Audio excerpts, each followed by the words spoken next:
can't seem to adapt. And somebody told me that you felt the same way since we went. Why won't you give me a call? We'll ride on those waves again. California. And I can wait through a storm, 'cause without you it wouldn't be the same. Last night I was dreaming out loud. California sun was making my eyes dry. Can we still make it happen? It's worth a try. Oh, and I might keep on dreaming out loud. It's a beautiful life staying under blue skies. And next year in the winter, let's give it a try. I'll keep on dreaming out loud tonight.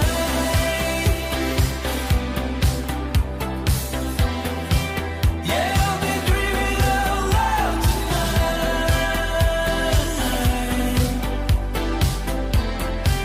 I'll keep on dreaming out loud tonight.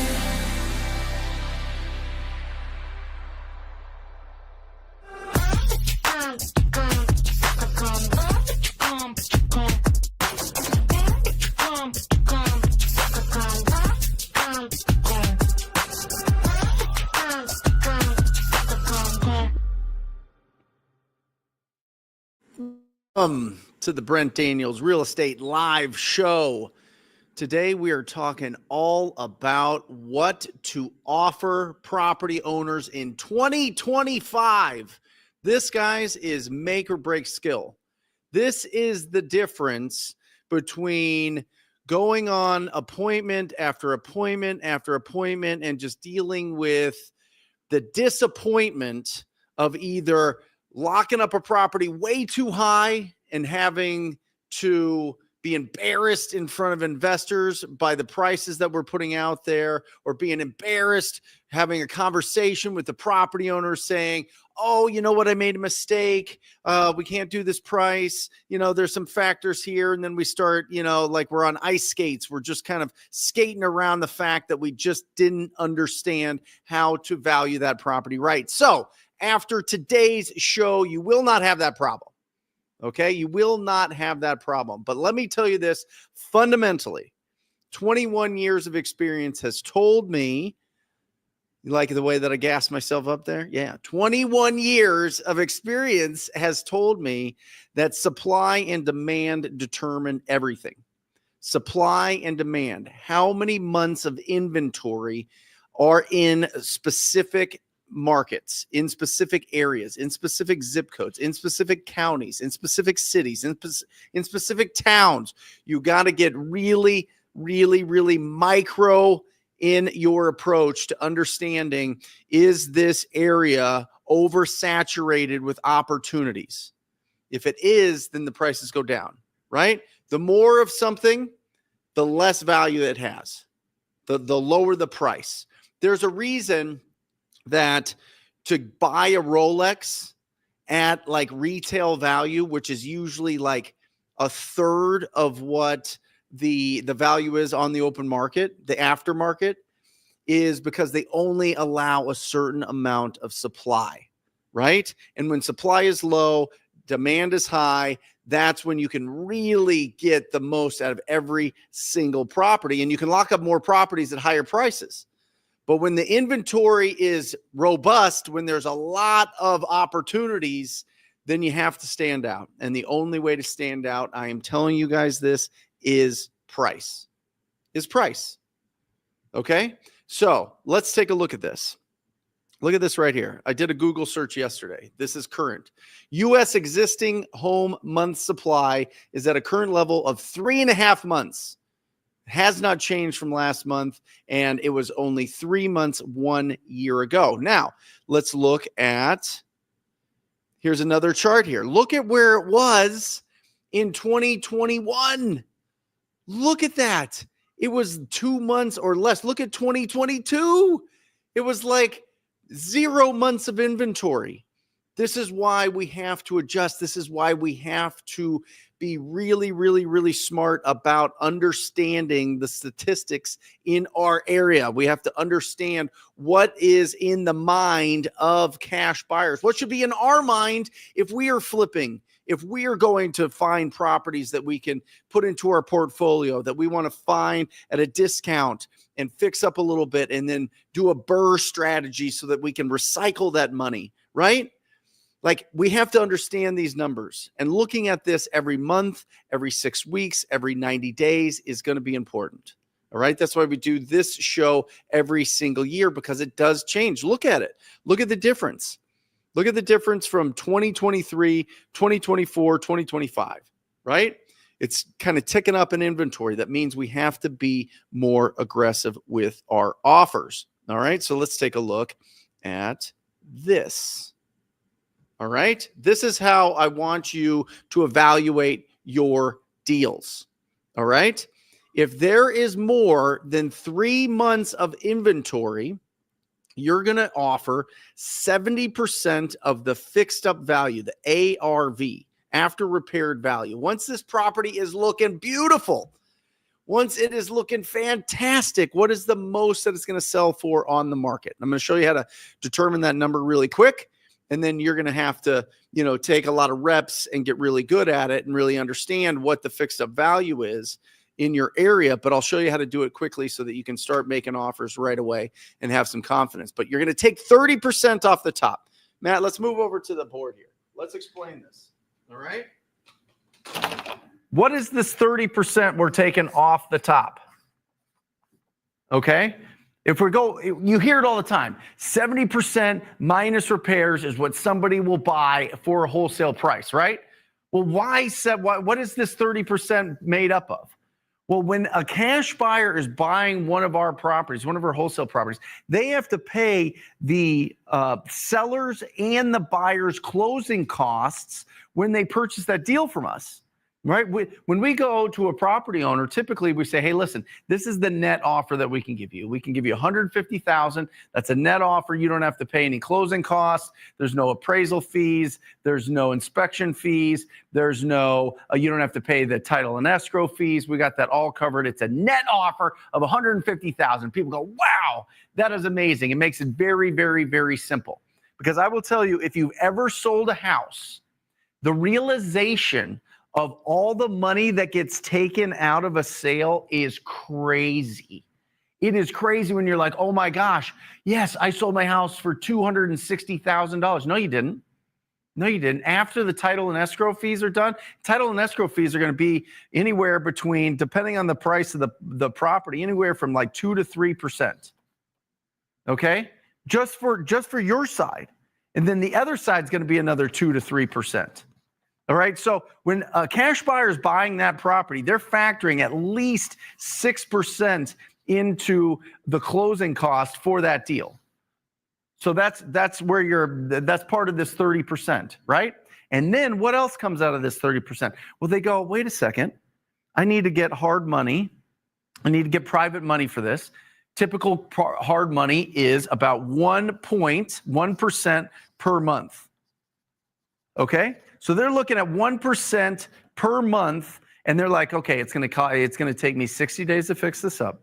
It's going to take me 30 days to sell this, and it's going to take me 30 days to close this, right? So that's another 4% right off the bat that they're looking at, right? They're going, okay, that's 10% of this 30% that they're looking at. Right? The 30% that they're taking off the top just on holding costs and closing costs, right? But now we're looking into, well, what about profit? Well, now it's not that they want 10% or 15% profit. The savvy, smart flipper that's going to be in this business for a long time, that has been in this business for a long time, is typically looking for that 20% profit coming out of that deal. Okay? They flip a house for $300,000, they're going, hey, $60,000 looks nice. $60,000 is where I want to pad this in, because what really happens in real life, I can bring in the top flippers in Arizona and the top flippers from around the world, and guess what they'll all tell you? This 20% some way, somehow, an extra 5% gets eaten up in this transaction. Something that they didn't know of. Some extra repair. Maybe they have to give concessions to the property owner. I mean, to the buyer of their property. They got to pay closing costs. They got to pay an agent. They got to do all those things. It gets eaten up. This could be 5 to 10% gets eaten up. So that 20% really turns into 10% net bottom line for that investor. And they know, listen, I'm gonna factor in this 20%. Maybe I'll get my real estate license to hold on to more of that 20% and not hire somebody. Maybe I'll get aggressive with my pricing, and there'll be so much competition and the area is so good that I don't have to give concessions to the buyer. I'm telling you, they live and die off of 10%, but they build in 20% into their calculators when they're evaluating a deal. Does this make sense? Okay, good. So if you have, which the nation has right now, oh, I like that transition, Matt. The nation has right now 3.5%. I'm sorry, remove, add a stage. Right there, 3.5 months of inventory. There's 3.5 months of inventory, guys. So again, we got to go back to this factor here. If there's more than 3 months of inventory, 70% minus repairs equals your wholesale price. Well, Brent, okay, I got it. All right, the ARV is what it's fixed up for, and you're going to show us how to do that in just a second. And I understand the 70%. I understand what the 30% is there, but I don't understand repairs. I don't understand how much. Well, I got you, boo. Boom. Fix and flip repair calculator. This has just been updated. All right. Right here, take a screenshot of it. Use it. All right. There's 3 main buckets that you need to look at, that investors look at, that fix and flippers look at, the people that are going to burr look at, that really determine what the budget is for that repair. Easy, needs work, and wow, this is bad, right? Easy is cosmetic. We're going to go in there. We're going to do the floors. Maybe we'll do some countertops. We're going to do some paint. We're going to take care of some of the landscaping. We're going to fix some of the problems with the siding on the outside, or some of the roof shingles we'll repair. Some easy stuff, right? Needs work is like, wow, okay. This whole thing needs to be updated. We're putting in new appliances. We're putting in new fixtures. We're putting in that textured, beautiful wall, right? We're doing something that's a little bit extra here. We're going to, put some new cabinets in here. We're going to put the new vanities in the bathrooms. We're going to do the bathrooms. We're going to redo all the showers and the tubs and all that stuff. And if it's under 1,500 square feet for an easy remodel, it's $30,000. For needs work, it's $45,000. And then the last one, my favorite, not as a flipper, but as a wholesaler, is wow, this is bad, right? You walk into this property and wow, this is bad. You know what I'm saying? Like, you're just like, oh man, somebody has smoked 1 million cigarettes in here. There's 15 exotic pets living in this place. It's been vacant for years. There's needles all over the ground. There's just dirt everywhere. They haven't vacuumed or dusted or anything in a decade. You know what I mean? The roof is falling in. The insulation's all crazy, or it's just super, super, super dated and needs a total renovation. Wow, this is bad is $70,000 for properties that are under 1,500 square feet. If you look at the top line of that, this is based on square footage. Okay. So if it's under 1,500 square feet, if it's an easy remodel, $30,000. If it needs work, $45,000. And wow, this is bad, $70,000. Now, guys, if it needs something major, it needs a new roof, it needs air conditioning, it needs a new pool pump, it needs a new boiler, it needs mold remediation, it needs some sort of, something's going on with the foundation or whatever, add $10,000 for each one of those items. Add it on top of the $30,000, $45,000, or $70,000. Add $10,000 on top. Okay? Now let's move over. 1,500 to 2,000 square feet. Easy remodel, $40,000. Needs work, $65,000. Wow, this is bad, $85,000. 2,000 to 2,500, $50,000 for an easy remodel. Needs work is $85,000, and wow, this is bad is $110,000. And if it's 2,500 square feet or bigger, Easy remodel is 60,000. Needs work is 95,000. And wow, this is bad as 120,000. If you are just listening to this on the podcast, make sure that you come see this graphic on the Brent Daniels YouTube channel and hit that subscribe button so you don't miss out. All right. Boom. There we go. All right. So those are updated numbers, guys. And this is interesting. This isn't just me pulling stuff out. I've been looking at I'm going to do 10 to 20 flips this year. And I'll explain why in a bit, but 10 to 20 flips this year. And these are the numbers. We're getting some of our deals, the ones that look really good, like ones that we want to take on as a project. We're sending out our contractors, and these are the numbers that we're getting back, like right in line. And I'm in Phoenix, so I mean, it's not like it's a huge luxury prices like 700,000 plus, but it's, around that 500 to, 350 range, 350 to 500 range. So this is going to sit well in most markets, guys. You can make some adjustments, a little bit of adjustments if you're in lower price markets, but it's going to be pretty close. It's going to be pretty close. I'm telling you. And so just use this to be able to factor in your numbers right here. Okay. So more than 3 months of inventory, 70% minus repairs. Use that fix and flip graphic right here to plug in there based on the condition of that property and the size of that property. This is why I tell you, when you're starting out, all of the lists that you pull, all the properties that you're going after, make it 2,000 square feet or lower.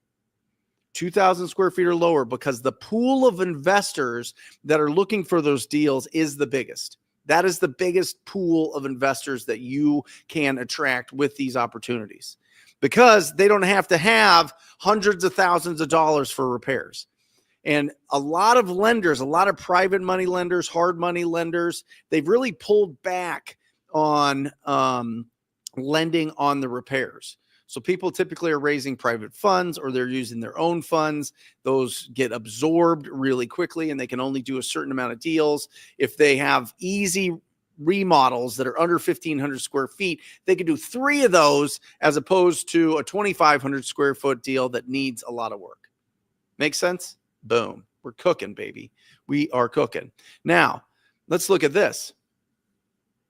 How likely are home flippers to conduct a fix and flip in 2025? This is Lending One Resi Club Fix and Flip Survey of the first quarter of this year. Okay. Midwest, 82% very likely. Southwest, 79%. Southeast, 77%. The entire U.S., 77%. Northeast, 75%. And the West, 71% are very likely to continue to do flips. Now, if you look at the very unlikely one there, looks like the West is getting beat up. They're dropping 12%, 12% in the West. I mean, that's pretty significant there.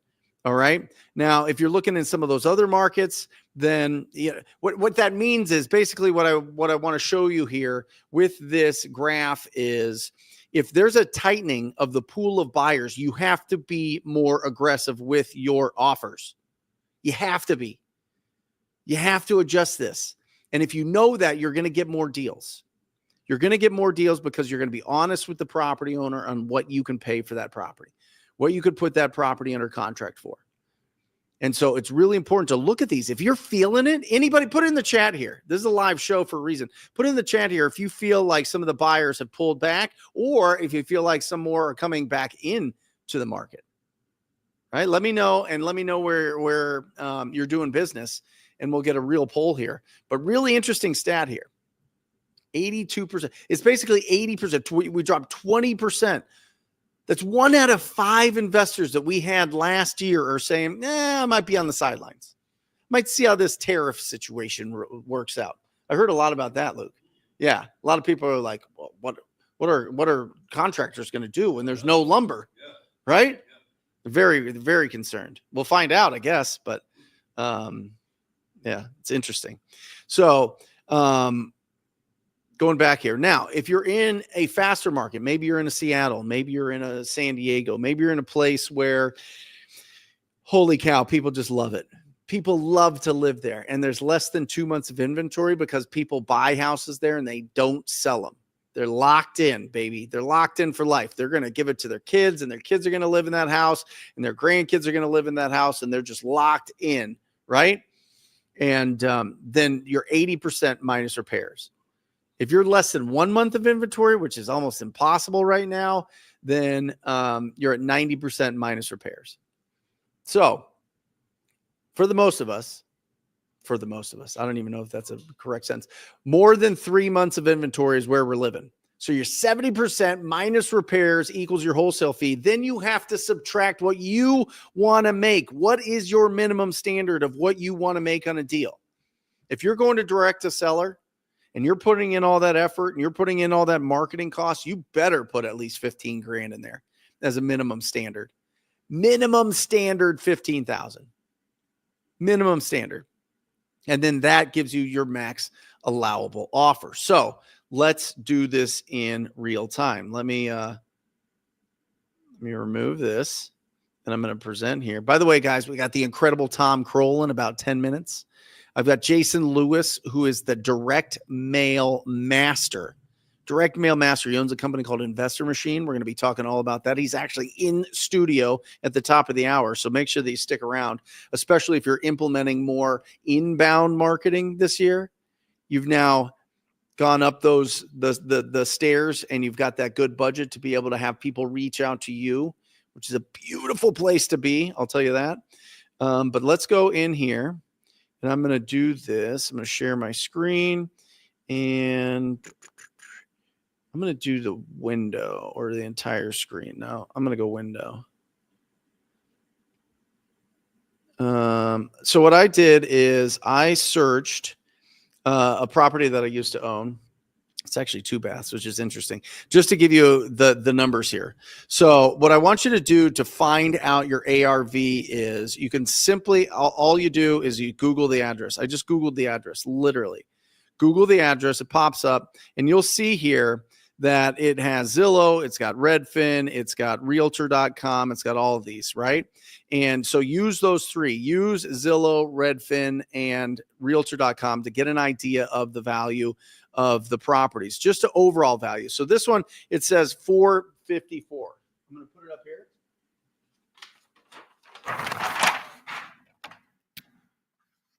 454,000. Okay, that's Zillow. Next, I'm going to go stop sharing, and then I'm going to go into here, and then I'm going to, how do I get it to present all the window? No, it's not window. The display? I don't know what that means. We're going to go here, share. We'll do this old school just because I'm a knucklehead and I'll figure this out. Right there, estimated value 465. Boom. Realtor. And guys, just as a side note, like, let's be professional. It's not realtor. Realtor. Realtor. Not realtor. All right? Just letting you know. When you say realtor to a realtor, they're like, oh, this guy really knows what's going on. Wow, he does a lot of deals. He must be a savvy guy. Yeah. And then Redfin right here. We're going to get into Redfin. We're going to present. We're going to share this. And boom. And I really like Redfin. I'll show you why in just a second. So Redfin, 468.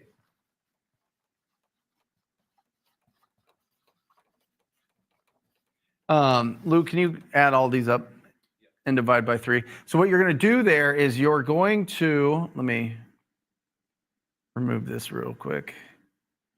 You're going to put me on this one, Matt. You're going to add all these up, guys. What's this all add up to? Is that 468, yep.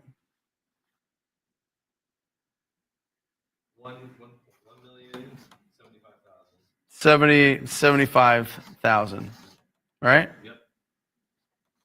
Okay, divide that by 3. I don't think that's not right. Yeah. It's not right. Divided by 3, right? 1,075,000? No. 4, 5, right? Yep. 4, 5, Holy cow. plus 4, 6, 5. Uh-huh. Plus 468. 4, 6, 8. 1,387,000. What is it? 1,387,000 divided by 3, you said? Yep. And then you divide it by 3, guys, to get the average of these 462. is 462. Boom.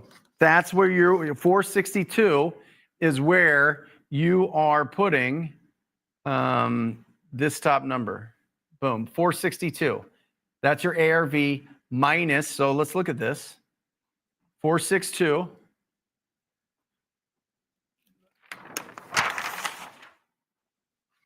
$462,000, okay, times 70%. What is that? 462 times 0.7. 323. Now, this property, if we go back here, is under 1,500 square feet. And let's just say it needs work. Let's just say it's in this range, right? And so we're going to go and put 45,000. Okay, what's that number? 323 minus 45,000.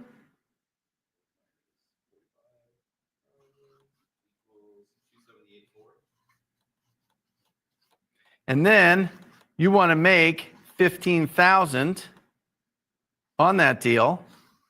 So that means our offer is 263,400, right? Boom. So this is your max allowable offer here, guys. This is the wholesale price.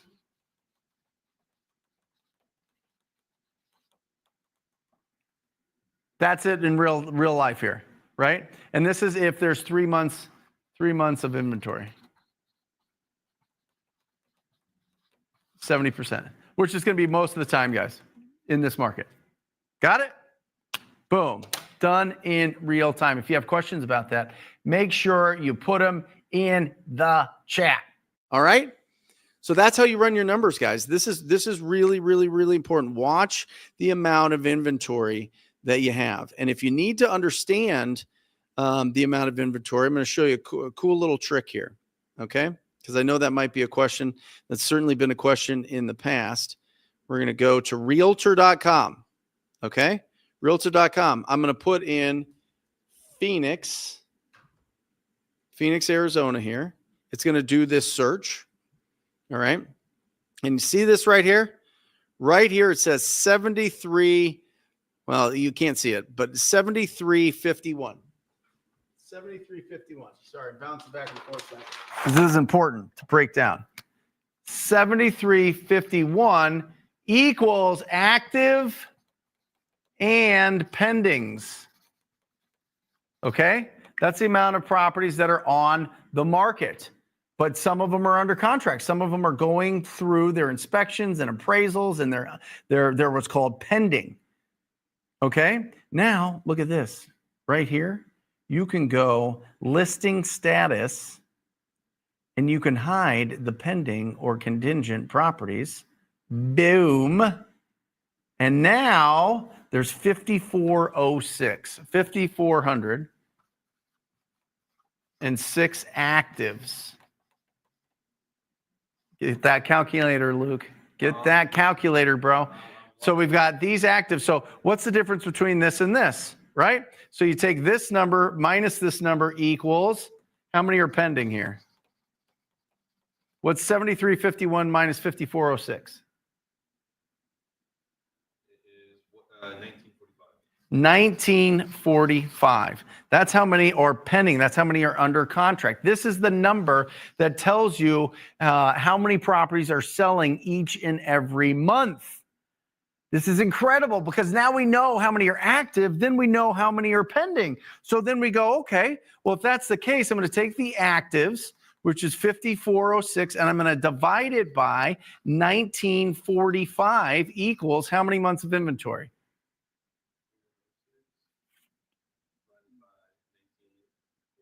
Yep.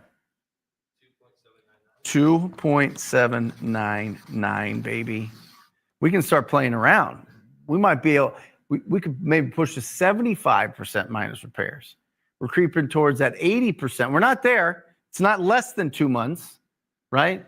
It's not 2021, 2022, where like everything sold instantly. There's multiple offers on everything, but it's starting to create, it's below that 3 months. Woo! So we're between that 70 and 80%. So do this exercise. And guys, I would do this by zip code. My booty is knocking off over things. Do it by zip code. Do it by area. Like the smaller that you can get, like have at least a couple hundred sales or 100 sales, I would say, is probably the minimum amount that you would want. Don't get too small. But I'm telling you, if I did this same thing in the outskirts, there's like a few, 4 or 5 months of inventory. And that's going to mean we need to be 70% minus repairs. Right? Now we can push a little bit because it's under that 3%. 3 months of inventory. Make sense? Good. So that's the whole, guys, I just gave you the whole game to be able to evaluate properties in 2025. Don't overcomplicate this. Use these exact steps that I just showed you to discover, okay, where's the inventory? Okay, great. What's the max allowable offer? Okay, great. What's the estimated repair budget? Okay, great. I got all those. The only thing that you have to really discover for yourself, for your business, in your gut, is what is your minimum standard you want to make per deal? That's it. What's your minimum standard? And so there you go. Rock and roll. Woo! We cooking. Guys, I'll tell you, I've been going for 30 minutes and it's time. You know what time it is. It's time to bring on the coach of the coaches. And he's got an incredible mastermind going on here pretty soon. It's my man, your man, the guy that wrote this book, by the way, and he's writing more. Incredible book on wholesaling, if you can even get it. I love him, you love him. Tom Croll. Bam! What's up, man? It's a beautiful day out, man. I wanted to do something different with you today, Tom. I wanted to pull up some of your Facebook posts and have you explain what you mean. How does that? I love it. Hey, today is a great day to do that. Did you see the price of gold went over 3,100? Tell me about it. Man, can I while you're pulling that up, can I just every single person, guys, with your spouse, once a month, measure your net worth. You want a game changer that you can implement right now. Every single third Friday of every month, you and the spouse for 20 minutes get together, get a little note in your private bedroom, master bathroom, measure your net worth. If every single time you make money, your net worth is not going up, something is radically broken in your finances. I cannot stress this enough. And 5% of your net worth, physical gold. This is what Peter Schiff and Robert Kiyosaki personally taught me now almost a decade ago. And I will tell you what, $1,200 I was buying it at that time. And now it's 30. And it's not an investment. It's a hedge against the dollar. What's the difference? Look it up on YouTube. What do you got, brother? Whatever you do to improve your life, business, relationship, fitness, or mindset, you'll get better at it by helping others achieve the same outcome. What does that mean? I founded this little company called Wholesaling Inc. Right? And I founded this company. It's a great company. We're doing amazing things. And I see this guy coming up through the organization, right? Started as a client and he's crushing it, right? And he's like, I'm doing everything Tom Croll teaches me to do, but I'm cold calling instead of sending direct mail. And all the students, I start to hear I see these messages on the message board. My Rhino tribe, right? I'm seeing all these messages. This guy is helping me for free. He's not even charging me. I'm doing everything he says to do, and my life is better. Brent Daniels. You ever hear of this guy? He looks like the Johnny Bravo, right? Biceps and hair. He's gorgeous, right? Love him. He's a go-giver. And here's the bottom line is that the final stage of master craftsmanship, right? If you really want to master something, and I love Rachel Ray's one of my favorites, right? Outworked everybody around her, never went to culinary school, right? But what does she do? She just helps people, and she got better. If you really want to master the craft of what you're doing, start teaching other people how to do it. That's the last stage. And that gives you all the benefits of ownership, right? All the benefits of ownership come from helping other people get the same result that you got. That's the secret. And if you want to master that skill set, start teaching other people how to do it. And when you are reminded of those basics and those fears and frustrations you had when you started, it is a beautiful way to really level up. It's really, in my opinion, the only way to level up. Of course, I'm biased, right? I coach the coaches, so I love it. But yeah, there you go, easy peasy lemon squeezy. It's all the simple stuff, all the ancient. At what point, Tom? You know what I mean? Is it after you have experience? Is it after you have success? And then how much success before you start, helping others achieve success? I see a lot of people that use it as creative avoidance, Tom, where they go, oh yeah, I'm going to go and I'm going to talk about all this stuff in theory because I read a book or because I listened to a podcast and somebody's asking me a question about it and I'm giving them an answer that they don't know, but they think that I know, but I've never really put it into practice. So what's the balancing act there of implementation versus theory? So a few quick things. First of all, let's just talk about, right? We all know, right? Success and wealth. Success is internal. It's your internal comparison to your ideal. Wealth is an external comparison to other people. That's always wealth and success. Success internal, wealth external compared to others. When should you start coaching? Be very cautious, guys. I'm going to share something with you that Brent Daniels and I know, that not a lot of people know, and so many lives are destroyed because they fall into this sticky trap that is so easy to slip into. I don't care how you guys run your household. Let me tell you how I run my household as the head of my household.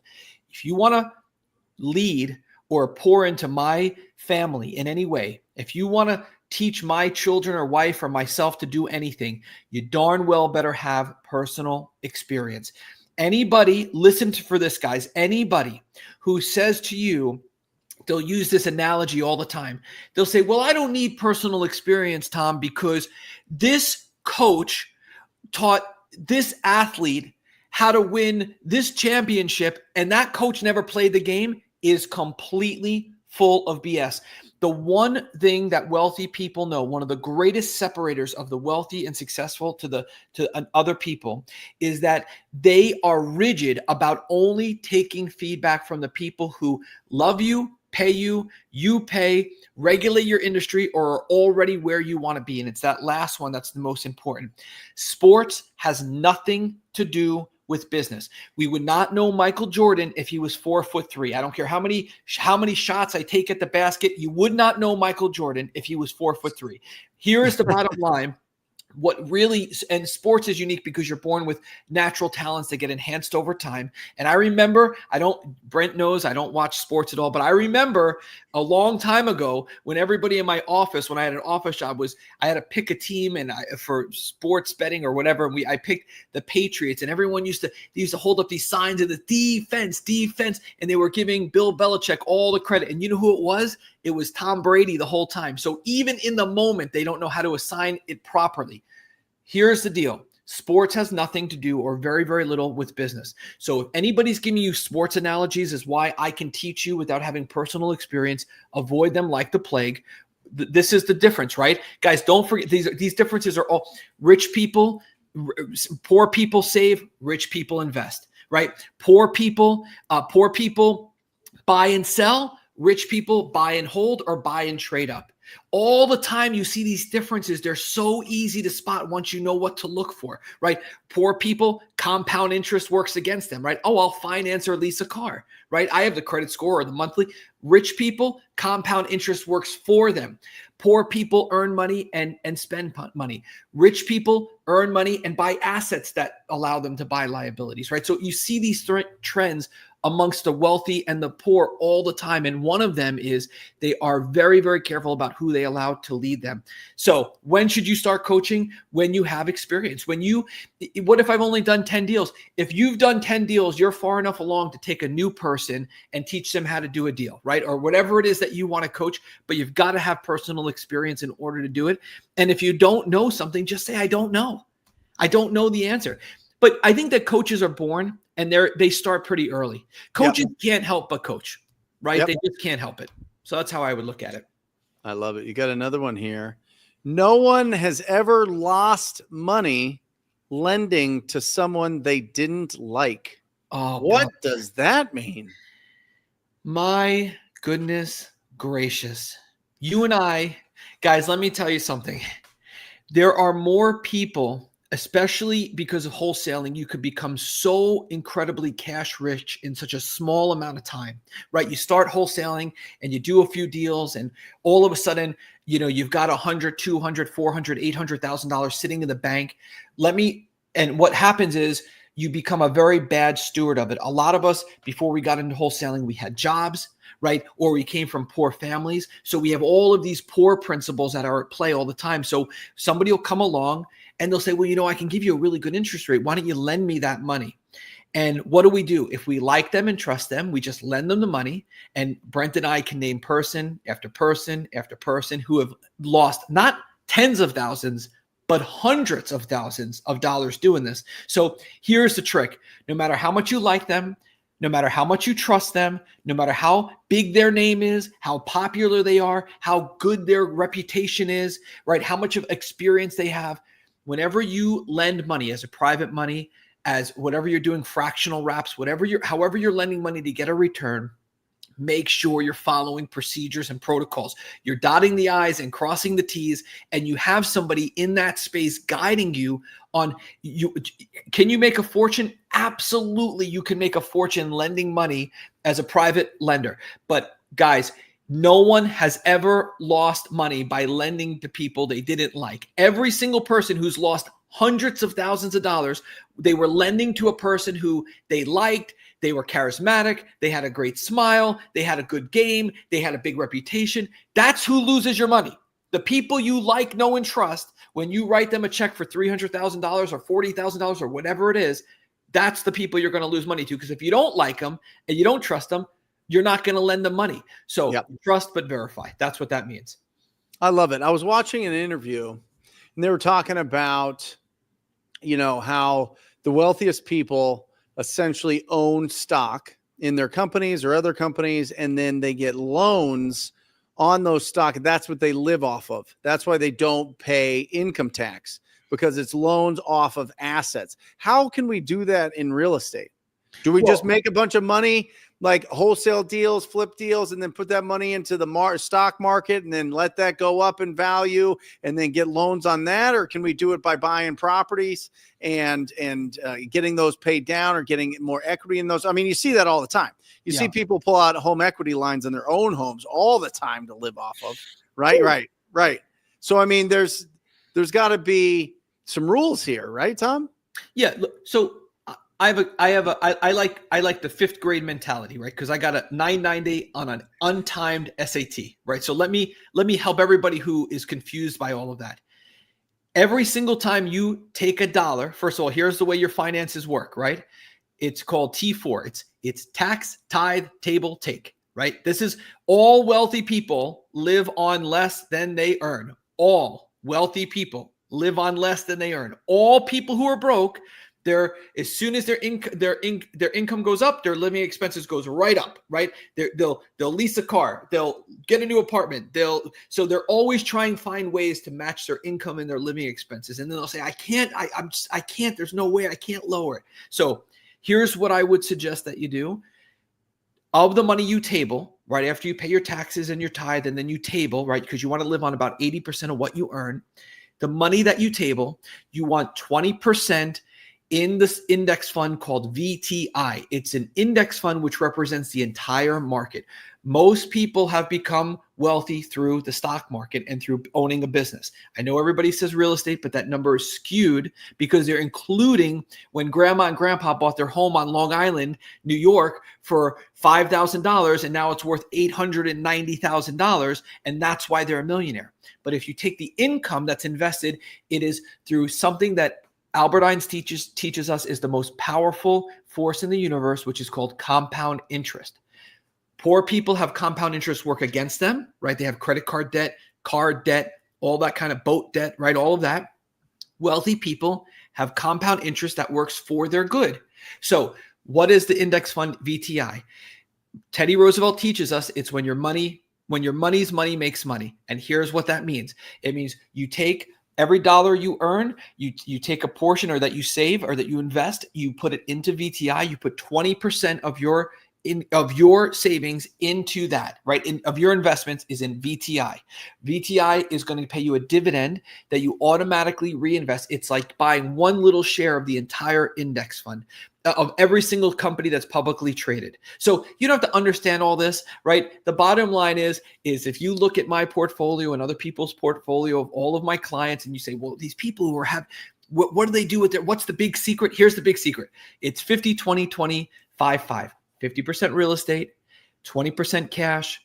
We learned this from Morgan Housel, right? From The Psychology of Money, wherever my favorite book is. It's somewhere around here.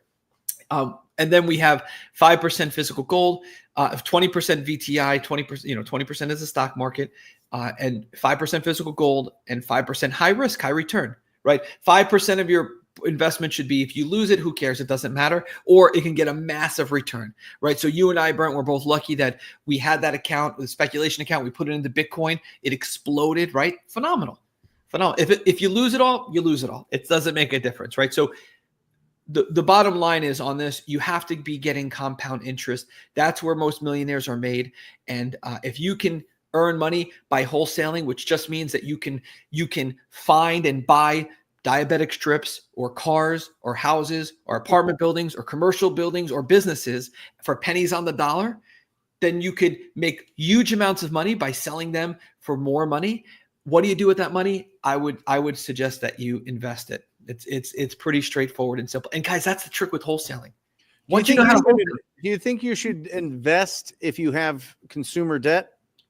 Okay, yeah, good question. So, and you brought up another one too about taking out a home. Guys, let me say this. There are 5 things that will take you out of the game: debt, divorce, health, legal, taxes. Debt, divorce, health, legal, taxes. That's what takes you out of the game, right? So avoid debt. I know that a lot of people don't understand, especially in real estate, this whole, what do you mean avoid debt? And, but I'm going to say this. I think that debt is something that you can leverage for a season, but this idea that you should always be in debt for the rest of your life and never get out of debt and debt and debt and debt and leverage, it doesn't seem to work. I wouldn't do that with my primary home. And as far as, when should you start saving and getting compound interest or paying off debt?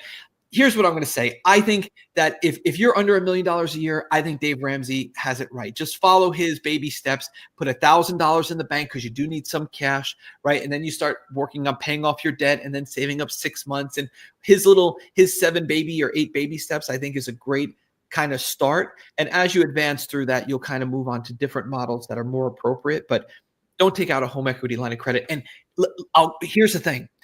On your net worth report, only count your primary home as 50% towards your net worth. And because your home is not an asset and it's not a liability, it's a shelter fee. So count half of it towards your net worth. That's a huge, I know a lot of people get that one a little confused, but I'd be very careful with counting your primary home in your net worth at its full value, because the reality is if you sold it and took the cash, you would have no place to live. And I'll go one step further. If you know, I'm not going to name any names, but if you know somebody who makes their money by renting you apartments and they're teaching that you should not own your own home, but instead you should rent and become a renter because you have something called mobility, just make sure that you check if that person owns their own home, because I guarantee you that the person teaching you that you should be a renter instead of an owner owns not just their own home, but their vacation home and their second vacation home and their third, fourth, and fifth vacation homes. This is the oldest, all of the best advice is ancient. It's 3,000 to 6,000 years old, and it never changes. And owning your own home and reading books, follow all the men and women of consequence who came before us. Do not rent if you have the option to buy a home because you believe in something called mobility, because that person makes money when you're a renter instead of a homeowner. So just not pointing out anybody's name specifically, but I certainly would not advise renting if you could own a home. I love it. I love it. And remember, guys, everything times 0 is 0. Make money the right way. You can't do it dishonestly. You can't do it fooling people. You can't do it tricking people. Be a truth teller, truth seeker, whatever it is. We're seeing just a tremendous amount of lawsuits, Tom, coming down all over the place for people that were just bad business practices. And it's not like it's something new. It's always happened, but people just don't seem to get it. Like, be a truth teller, truth seeker. Last thing here, and I've been wrestling around with this, Tom, so I need some help from my coach here. Happiness, they say that happiness it stems from contentment with what you already have, with what you have, and not constantly, endlessly chasing external success or material possessions. Okay? Right? Okay. Like, you talk about it all the time. Like, enough. Like, when is enough, right? When have you won the game and you need to change the game? But then also, the thing that sticks in my head is a goal is basically you telling yourself, I'm going to be unhappy until I achieve this goal. It is something that, I'm going to be unhappy until I have that thing, until I hit that goal. Right? So we want to be going towards a goal, but we also want happiness. And happiness is contentment with what we have. Right. But goals is being unhappy with what we have and going for something more. So I think that is the trap. That is the banana leaves covering the hole in the ground that we fall into, because we're like, oh, I'm going after all these goals and it's go, go, go, go, go. I want to be successful. But then also happiness, if happiness is the goal, or happiness is success, happiness, what'd you say, is internal, success is internal. How do we do both, Tom? Yeah, well, I mean, first of all, right, sometimes when I think that going forward is confusing, the best thing to always do is look at the inverse, right? What's the opposite? So, and this is true, guys, for anybody who you're like, I'm not really sure what I want.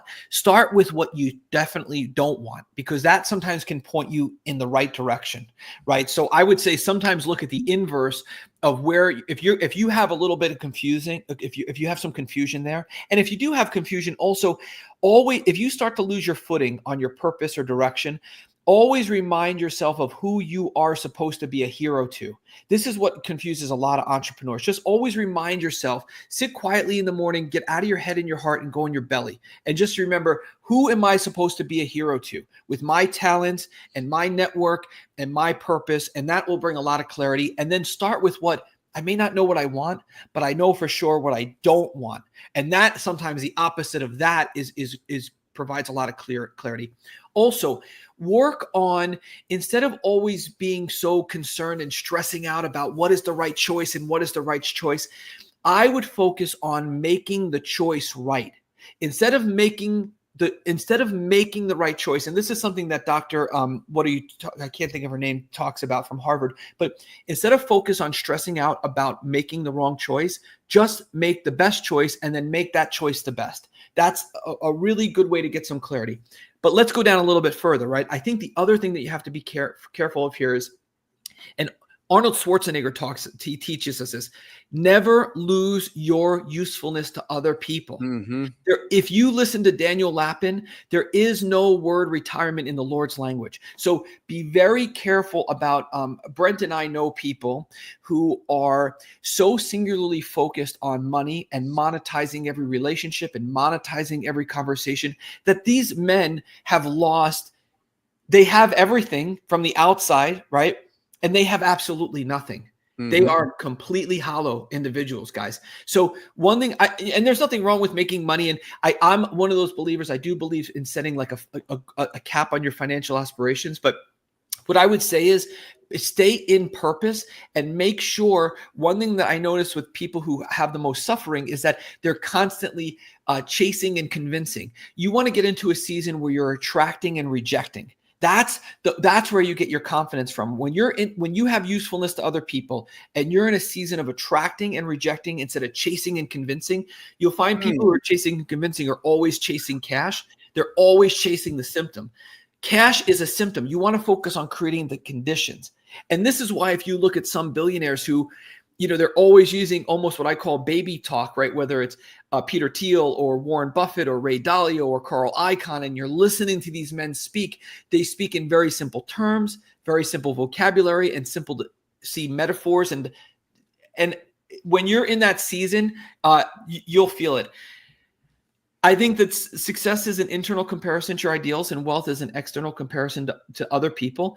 And I think we're type A drivers, and a lot of us, you get to a point where, we're competitive. I think that it's just got to be done, to your point earlier, anything we gain wealth by sacrificing succse, right? Anytime we gain wealth by sacrificing success and we're operating in low integrity, that comes back to bite you. That comes back to bite you. Guys, put in the chat, participate, put whatever you want. Put a 1, put flames, put a rhinoceros, put a bell, put anything. We love you, Tom. Put everything. You know what I mean? Like, this is, man alive. I love this. This fills me up, Tom. It really does, Yeah. Just mentally, your superpower is having people define what success is in their life. You know what I mean? And how to really understand, if you've hit that point, do you keep going? Do you keep moving the goalposts, or do you play a different game? Well, what really helps with that with entrepreneurs is reading. And I know I say this all the time, but one of the things that gets you in those 5 things that wreck your life, right, it's called low impulse control, right? Look at the 5 things: debt, divorce, health, legal, taxes. A lot of them are a lack of impulse control. So here's what I would suggest. Reading is very good at becoming a steady Eddie and really just leveling you out and understanding and taking, instead of moving into a season of ego feeding, you have a little bit of humility. It slows down our ADHD brains and our OCD brains, and it allows us, sometimes too, guys, is thinking. And Jordan Peterson teaches us that the best form of thinking is writing, right? Thinking and writing and reading is a luxury, because when you're in that season of hustle, I remember Dorothy Cannon telling me, I got to sell this house right now because I'm moving in my boyfriend in South Carolina. And I'm like, oh man, your husband just passed away. Like, right? Like, okay, let's do the deal. You don't have a lot of time, right? You have to make time for these kind of things. But when, I notice sometimes a lot of people who become successful, they become almost like philosophy majors. The reason is because this is part of the luxury that you've earned, right? This idea to really be intentional, it helps your impulse control, and it makes you a little bit almost, clairvoyant or like prophetic, and you start to understand how your actions are tied to the future and the results, and you really start to see things in a different light and appreciate what you currently have. I think a lot of people who are constantly moving that goalpost, if you really peel back what they're chasing, very, very, very often they already have the things that they're spending so much time chasing, which is interesting. But yeah, and read Ryan Holiday, the Stoic books. Yeah. Ego is the enemy, obstacle is the way. Ready, Fire, Aim. Everybody listening to this should read Ready, Fire, Aim. That's a big one. I got that one from Patrick Riddle recently, and it is absolutely going to make it on my 21 books. That's going to be one of my 21 books for sure. How can people find that list, Tom? Coachinginc.com. coachinginc.com/21 books. Those are the 21 books every single entrepreneur should read. And guys, let me say this to you. If you are struggling with reading, number one, don't read midday or in the evening. Read in the morning, just as your eyes are adjusting to the light.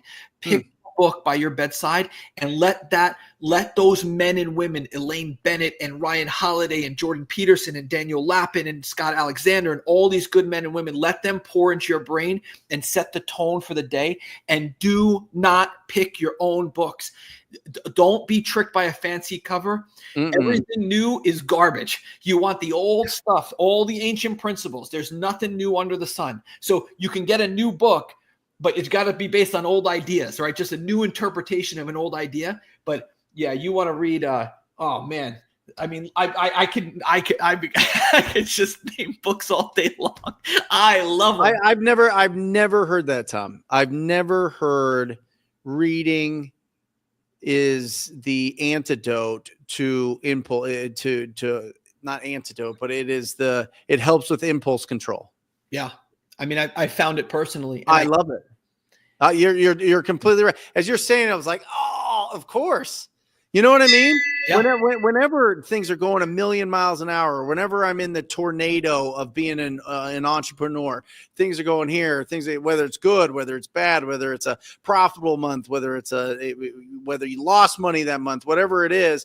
As soon as I sit down and I start reading and I start really getting into it, everything comes into clear focus, and I really know what are the next steps to take. And they're not always right, but more often than not, they lead to a good place. And I think that's just absolutely incredible. Yeah. I mean, yeah. I found it to be true in my own life and in my client's life, especially if I have a client who's really just a wreck, right there. They need to, Anne Lamont teaches us in Bird by Bird. She says everything, everything needs Jason Lewis. Jason, I know Jason. How are you, brother? It's good to see you. This is Rockstar Studio. Bam! I like it. We got Tom in the flesh. That's it. Yeah, I love it. But yeah, awesome, brother. Yes, impulse control. I love it. That's the secret. The secret is there are no secrets. That's right. Guys, go check out Tom's Coaching Inc. /21 books. Get those books today. Get them in your brain. Tom, you're the best. God bless, guys. Love Good to see you, brother. Enjoy you, today. Talk soon. There goes Luna. She's out. She knows when it's over. See you later, Luna. Segment's over. That's it. See you guys. Tom was in his bag today, as the kids say. He was on fire, absolutely in the zone. He's one of the best. Yeah. Yeah. I mean, he is the best. I grew up in this space listening to Tom Croll and Brent Daniels. That's right. TTP, Wholesaling Inc. That's right. So Jason Lewis, Investor Machine, you are the master of direct mail. I am. Right. So how do you do that? Yeah, great question. So, I mean, it started with doing it for myself a long, long time ago, similar to you with PPC. So 2017, 2018, got really, really good at direct mail. Had a few friends hit me up and say, hey, will you help me out with direct mail? Sure. Help them. Hired some people to help me. Yep. Grew. Now 50 million and hundreds of clients later. Helped a lot of people get really, really good. What's 50 million mean? Like $50 million in marketing spend that we've. What do you think that has produced in income for people spending 50 million? You've spent $50 million sending out postcards and letters. Mm-hmm. Oh, hundreds of millions. Hundreds easily. of millions. Yeah. Total revenue. When did you start spending this $50 million? So this isn't just for me. No, I know. Obviously, this is across everybody. So we started in 2018. Okay. And in the last 2019. Yep. Okay. So the last 6 years, you spent $50 million. Give us some principles of, let's just say somebody's starting out with a budget of $100 a month and they want to have some inbound leads. What would you suggest that they send in the form of direct mail? And who would you suggest that they send to? That's a great question. And you hit it right first. So 60, 70, maybe 80% of the battle is the right list. Mm-hmm. If you're not mailing the right people, it's not going to do you any good, no matter how awesome of a piece you send. Right. So I'm going to start with your motivated lists. Okay. Hit your probates, your driving for dollars, your tax delinquent, vacant, pre-foreclosures, code violations, water shutoffs, But you got $100. What are you doing? You got $100 a month, Jason. Who are you sending it to, and what are you sending them? $100 a month. Yes. How many can you actually send for $100 a month? $100 a month. I mean, you're sending at that price point, you're sending like 100 to 125. Okay. 100 to 125. Okay. Yeah. I would say I've got just that list. And am I doing it consistently over the year or to a one time? Yeah, you do. You have $100 a month to spend on direct mail. Okay. So what list are you sending it to, and what do you send them? My favorite one first would probably be like the 5-year tax delinquent sale. Where do you get that? You get that direct from your county recorder. And it only comes up once a year. So notice of defaults are happening all the time. Yeah.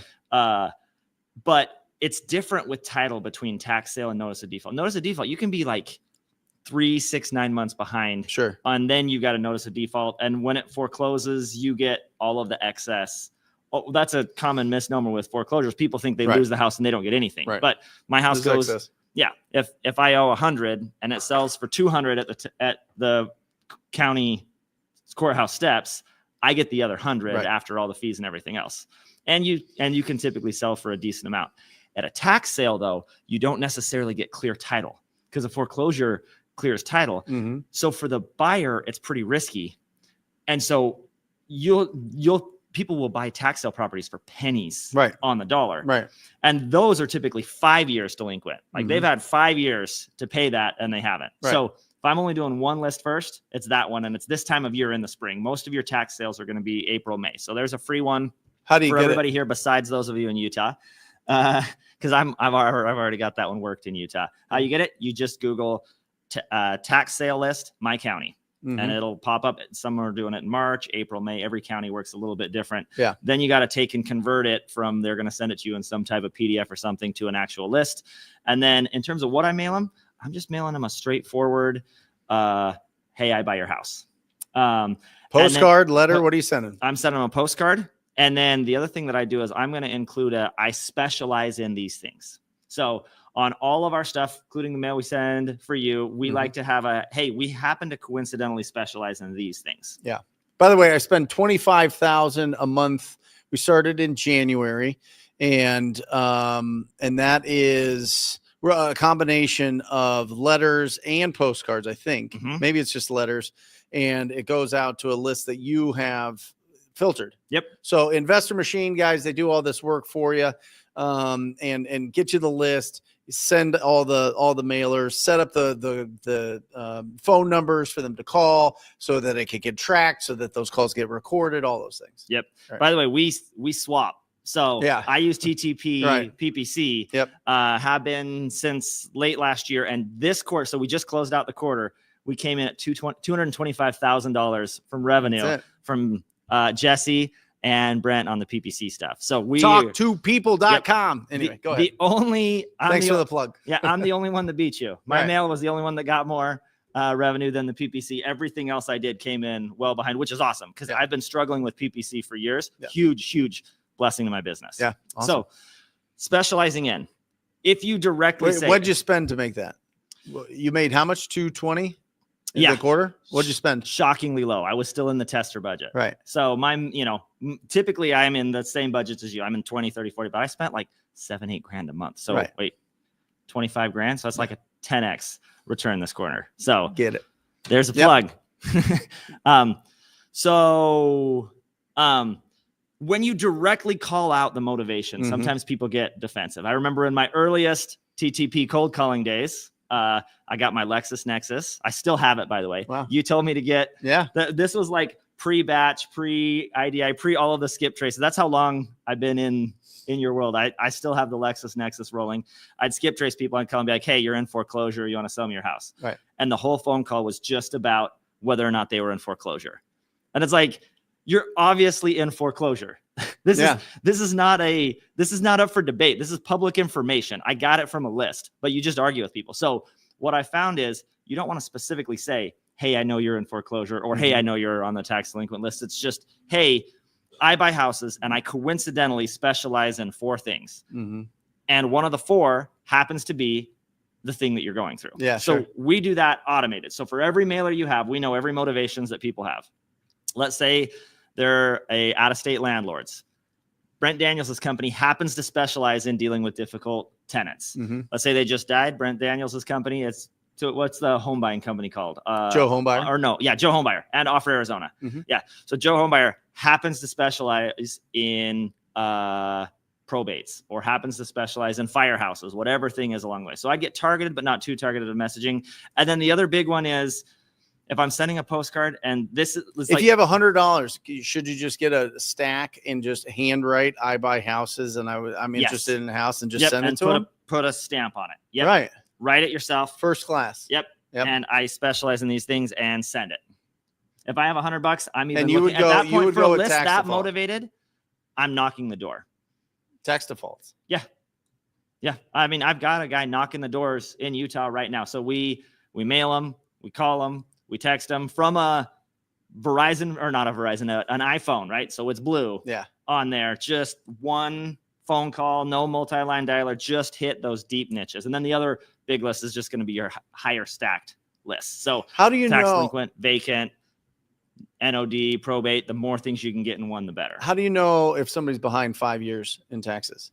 So typically on the county recorder, it's going to say this is the sale list. So there's the delinquent list, which could be 1 year, 2 year, 3 years, 4 years.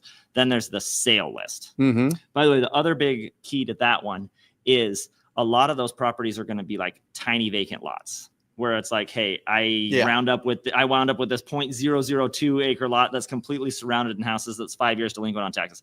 Don't take the time to mail that owner. It's not going to do you any good. Make sure you're just getting the single family home. How do you filter for single family in 5 years though? So the 5 year list is just the sale list, not the delinquent list. So the sale list comes up once a year. In again, every county plays by their own rules, but by and large, ours is 3 years. Yours goes in 3 years. Okay, mine go in 5. So it's just you're just looking at the sale list, not the delinquent list. But I actually remember I've been working this list for years and years. This was probably 9 years ago. Tax sale was the next morning. Recorder closed at 5. And I remember being there at 4:55 with a cashier's check in hand to catch this lady's back taxes up. She signed a deed. We had a notary at the county record it right there.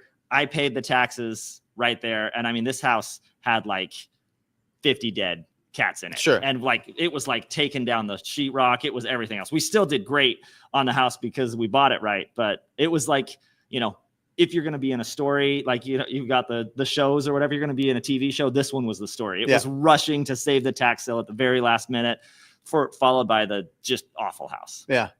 All right. So you get the tax. And by the way, guys, I have a lot of rhinos in the rhino tribe that are going after the tax defaults and finding it very difficult to get in contact with the property owners because the numbers don't work anymore. And they're finding out this is what they're doing. You put it into Skip Genie, which is a phenomenal tool, and it'll tell you. I love Skip Genie. Yeah, it'll tell you if the owner is deceased. And then it'll also give you the relatives. And then if you can't get a hold of that, you hire a private investigator to really dig into it. It usually costs $75 to $100 to have a private investigator find you anybody that would be connected with that owner and with that property. They're finding those relatives and they're getting huge deals. Monster deals. Yeah. Huge deals. So guys, don't get bored and fall asleep on what we're talking about pulling tax delinquent properties, because the fact is, if there was a mortgage on there, the mortgage rolls in the tax payments. And so these properties that are going years and years in tax delinquency and then into the default and into a position where people can foreclose, they don't owe anything on these properties. There's no mortgages. These are free and clear. I mean, this is bananas. I am telling you the future of this business, and I really believe this, and this is something I think that you've really shifted to as well, is quality over quantity. Absolutely. Yeah. I mean, I would say it's a blend. I call it the shotgun and the sniper, right? Sure. You and I are both shotgun people. You can't be sniper and have a $90,000 a month marketing budget. Right. So certainly there are ways and areas for shotgun, but If I had $100 a month budget, I'd be a sniper. Right. For sure. You take all my money away, you put me in a small place. I I'm think you probably can make working on relationships, and then and I know guy in every mastermind I'm in, there's that guy that like specializes in this. There's at least one or two that this is their specialty. I know one that lives in North Carolina, one that lives in California, where they're just digging. They find, oh, hey, this is a vacant house. And that's probably where I start, right? Start with all vacant houses and then say, okay, why is this one vacant? How long has it been vacant? Dig and dig and dig and dig and dig and dig. Find something that's going to pay your bills for 2 years, right? Dig and dig and dig and dig and dig and dig and dig. Find another property that's going to pay your personal expenses for 2 years. It's a cool strategy that so few people do because it's work. And you take a lot of no's and rejections along the way. I think without a doubt, I know people that have done it for years and years and years.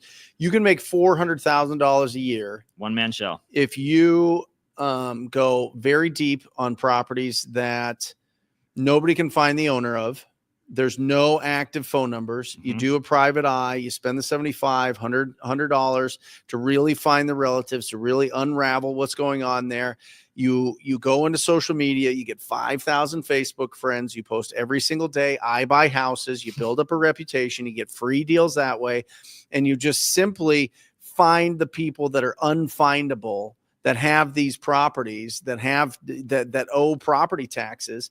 You will make $400,000. Yep. I think you can make $400,000 on 20 hours a week. I agree. Seriously. But can I tell you where I think most people lose it? Most people start doing that and they make it a month at the most. And then they're done. You know, that Alex Hormozy talks about this all the time. The difference between those that win and those that don't are the ones that will just keep taking the pain, keep saying, you know, I will take the no after no after no after no after no, and I will waste a month of my life, because almost guaranteed that first month or two is an absolute waste. Then you get one, then you get another, then you get another. You just have to be willing. I don't know. Every marketing channel I've ever started, I went down before I went up. Sure. I just told you guys I had, you know, a $225,000 quarter. Guess what my first 2 months were with TTP? Nothing. I went down before I went up. Guess what? When I first sent mail, and this was when I was brand new and didn't have a whole lot of money, I was down tens of thousands before I went up. Every marketing channel I've ever started, everything I've ever done, you go down before you go up, and you just keep, if the principles are fundamentally true, you just keep it, you stick with it, and eventually you round the hump and you're set. Well, that's the filter. Yeah. The first 90 days of this business is the filter. And if you don't have a budget, like I didn't have a budget, you have to be proactive. And what I am seeing now with the carriers blocking texts, the carriers blocking unknown numbers, or putting spam likely if a number's called too many times or used too many times, and the contact rates going from 7 to 10% on cold calls to closer to 4 to 7%. You gotta find the bigger deals. You got to find the quality deals. You got to find the people that are tax delinquent year after year after year, and reach out to them. And oftentimes something happened. Oftentimes those people have passed away. They didn't have a will. They didn't have their things in order, and that property just rots. Yeah. Or somebody squats in it. But the important thing I want to come back to one time is, even with this super motivated list and everything else, it is still a numbers game. Yeah, sure. And it's still way more numbers than you think it should be. Yeah. You know, if you're sending postcards to just normal lists, it's thousands and thousands of postcards that get sent for one positive response. And then it takes 10 to 20 of those for a buy. And even on a super motivated list, it feels bad because you're the one talking to every single one and getting the no's. But as many no's as you think it should be, it's more until you get that first yes. And sometimes the reason you got to know wasn't because they weren't right. It's because you weren't right. And that's because you're still learning, and that's okay. You're paying the tuition. You're figuring out what it takes to get over that hump. You may have had the perfect one and you blew it. We do that all the time. I'm in Salt Lake. It's a super competitive market like Phoenix. If we go to an appointment, we're competing. Yeah. It's not, it's who we're competing with, not whether or not we're competing. And yeah, I had a conversation with my best acquisition manager just a week ago. He was like, dude, it was a condo in Sandy. We probably lost it to a Joe home buyer. He was like, I blew it.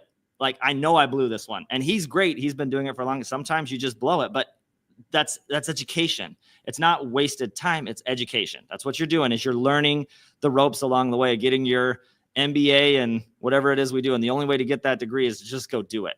Is there any way to easily pull a tax default that's not from the county? Is there any list providers that you know of that does a really good job? We do. Right. Because but the only way I found to get the tax default list is to go get it directly from the county. You guys do that? Huh? Yeah, that's so. Like who does that? Like a VA? Yeah, so I have an army of like 60 virtual assistants that go and get all of these hard points.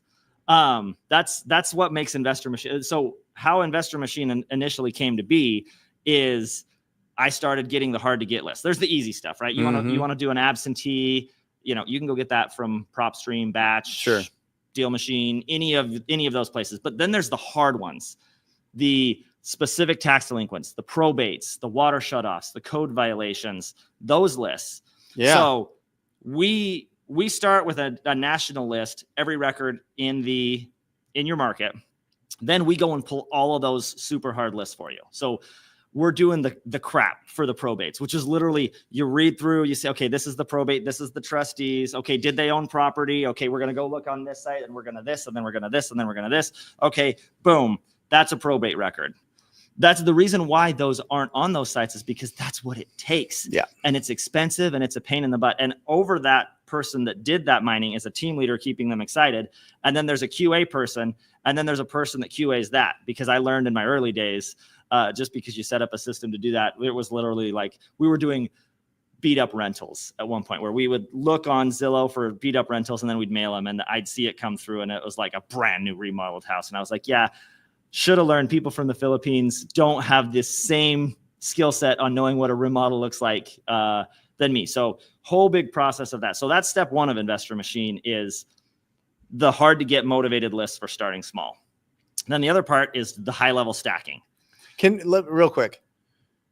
Can I just go on VA websites and be like, I'm looking for a specialist that knows how to pull tax defaults in Maricopa County? Can I just search for that and find somebody that's good at that? Or do I have to like train somebody to do that?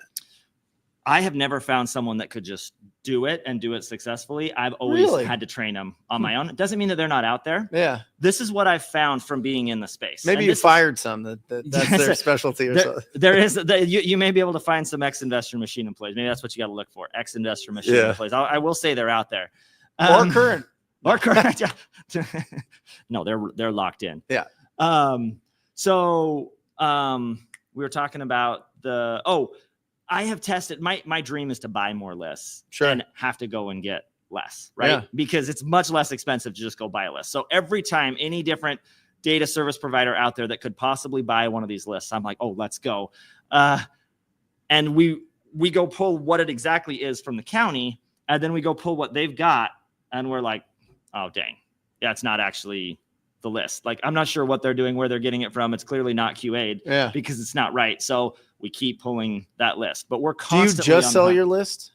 We do have an option to just sell our list. Do you specify what distress that list is, each address? We do. Do you really? Yeah. Oh, I got to get into that. Yeah. So here's how. I call Jackie. Yeah. Yeah. You've got it.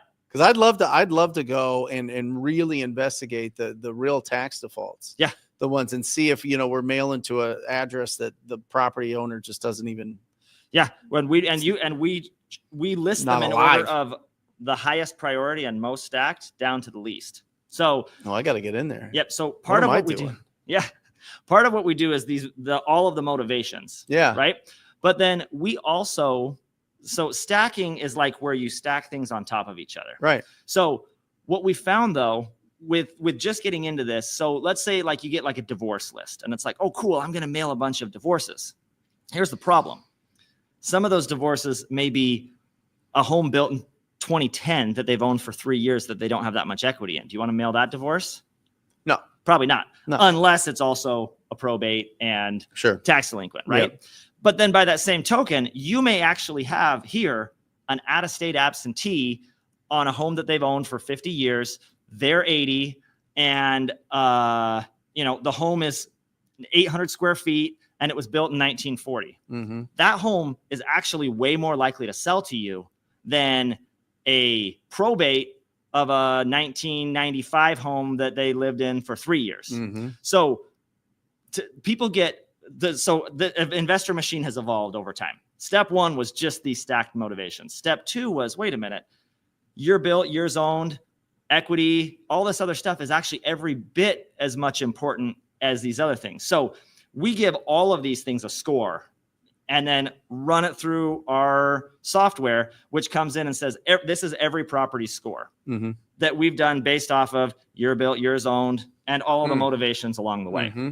Then when it got crazy was about a year ago, we made the change to add in predictive analytics. So that's where we hired a bunch of really smart guys with data degrees to say, because the one thing I learned, I've learned a lot of lessons the hard way. One of those lessons that I learned the hard way is I know I can nail it in Salt Lake. Quarter after I have had, what's 5 times 4, 20. I have had 20 solid mail quarters without a single break, right? Investor machine works awesome here. But I would have other people in other markets early on be like, hey, that formula you're running in Salt Lake doesn't work in Kansas City. Like, we're entirely different. So we hired people with data degrees to get in and say, okay, this is exactly what the avatar of a person who sells to an investor in Maricopa County looks like, because it's going to have its own unique dynamics. Sure. It's a snowbird market. It's, a bunch of other things. So we know down to the motivation and down to every different attribute, how much more likely is a person with a 1980s home to sell than a person with a 1920s home. One may be twice as likely, but in another market, it may actually be the 1980s over the 1920s. There's some markets like Florida where probate is it. Probate sell amazing. And then in other markets like in the Midwest, it's just absentees. Like, we're pulling all these fancy lists. That's cool. Water shutoffs, code violations, but it's just the out-of-state absentees that are selling. So it's all three. It's the niche lists, then it's the stacking all of it, and then predictive analytics to come in and say, who actually is it that we should be mailing in this area? All three of those lists combined for, all three of those attributes combined for what I call the perfect list. Awesome. And we're sending out actual like checks or fake checks. Yep. Because again, that's an interesting thing. We've had a lot of issues with that. Yes, Jason. it is a learning curve. It is. Well, it's not a learning curve. It's a punch to the gut when they're like so pissed off, because we're used to these PPC leads where they're like, yeah, come buy this house, take it from me. Yeah. And then we send out these checks that are a percentage of Zillow, and they're like, yeah, I'll take this, or yeah, if you could get close to that. And then we go to the house is completely destroyed. Yep. And he needs way more, and we got to be under that. And they're like, what you told me that I could have this price. I understand it's just to get the call and get an opportunity to get in front of them, right? But man, people get pissed. Yeah, for sure. They're tough. And I will say probably 70-80% of our clients are mostly postcard. Right. 20 to 30 are doing the checks, but it tends to be in the really big markets like here, because as much as it's a pain in the butt, as much as it's not my favorite creative at all, yeah, it's what works. Yeah. It gets the phone to ring. It has people, it gets you in the appointment, and you wind up, as long as your processes are dialed in, you wind up buying the house. How important is it if you send out mailers to answer that call when they call in? It's everything. It's same thing with mail, and it's the same thing with PPC. Right. If you don't answer, and we actually track it. So we put a phone number that rings to us and you at the same time on every postcard, because we watch every single one of our members, because we want to know, are you answering? Sure. And I've actually had my account manager, one of my friends, that's one of our clients in Minnesota. Something happened with the phone system on their side. They hadn't answered the phone for 2 days. And she called and was like, I don't know what's going on, but you guys haven't answered the phone for 2 days. Like, this isn't going to work if you don't answer the phone. And he said, oh shoot, got in, fixed it. They got like a $60,000 deal the next day. So yeah, if you don't answer, don't spend the money on marketing. It's the crucial skill set for what we do for all business. Well, and this is really important, because we talk about, there's three main factors when you're looking at marketing channels. There is your schedule. Yep. There is the cost, and then there's your profitability. Right. And so it's, if you're doing direct mail and you can't answer the phone live because whatever, you can't have your phone where you're at work, you're in the military, you're driving, you're a nurse or a doctor or something, where you're a teacher or something, that you can't answer these calls live, then you should probably stick to outbound marketing for a while until your schedule opens up, because they're not going to call you when you're off work. They're not going to call you at 6 p.m.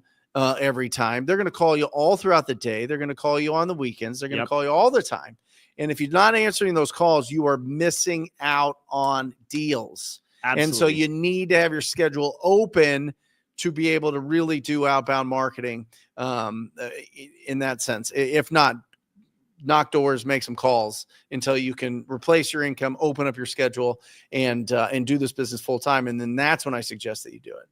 I couldn't agree more. If you can't answer or have somebody answer all along the way, don't spend the money. It doesn't matter if it's digital. It doesn't matter if it's mail, because in the end, they're going to wind up calling somebody else, and you're going to lose 80% of the total revenue. The reason we did $250,000 on PPC this year is because, I mean, we just went over the numbers yesterday. My best gal, her average response time for the week last week was 38 seconds on the PPC and PPL leads, right? So wait a second.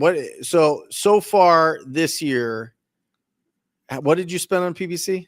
The numbers are really good. I'm like, let's see, 22 grand for 225 grand. It's a 10x return. Love it. You going to keep doing it? Yeah, I'm going to double down. There we go. Yeah, that's one of my lessons. Actually, that's not bragging rights, by the way. I used to think it was bragging rights to say, oh, I got a 10x return. All I'm thinking now is, oh crap, I didn't spend enough. Right. I should have spent way more money on this. Now, whenever I start a new marketing channel, which starts with calibration phase, right? Because not all how many marketing vendors have you tried in your life? Dozens. If you want to start a marketing company, I should be your first call, because I'm pretty sure I've signed up for everything along the way. Anytime any traveling person saying, hey, give me money, I'll give you deals, comes to any mastermind, I'm like, I'm in. Yep. And I've spent a lot of money on it. So I've learned calibration phase. Don't come in so big, because it takes a little bit to calibrate. But then once it's calibrated, the goal is just how much can I spend and get a 3x return? That's it.